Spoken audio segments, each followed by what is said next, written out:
So, go back to, are you familiar with the five-paragraph essay Oh, format? vaguely, vaguely.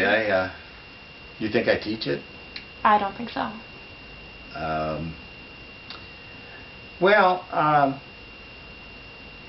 suppose maybe one of the questions you have to ask is, what's a paragraph? Mm-hmm. I was thinking about this earlier. We do have to talk about it. But at the same time, I don't know if have ever been to any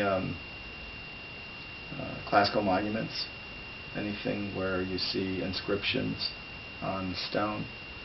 When I've taken my students to Greece, we read sometimes the inscriptions, and I do my best to read them.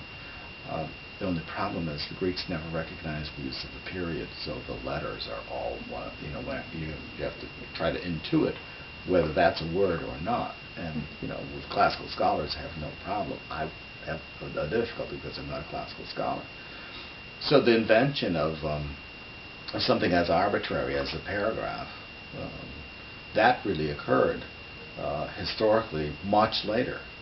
And I want to say that it occurred sometime around the invention of the printing press. Paragraphs are really something of kind of an artificial, as they've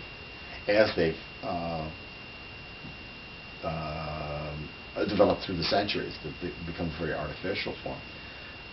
I think it's a form that's necessary because we have to break our thought and stop and move to a different subject. But when you think about really sophisticated writing, to move from one paragraph to another is a seamless move. It's a rhetorical move. You move rather rapidly, following the reasoning from one place to the next. It's a stage of development. We think of paragraphs as sort of stages of development. They aren't necessarily recognized that way from the ancient world, to say the medieval world. Mm-hmm. So, five-paragraph essay is really quite it's an artificial form, and it's developed partly because of the fact that we didn't need admission standards, and people need to get into universities, and we have to have essays for certain purposes. So they aren't necessarily.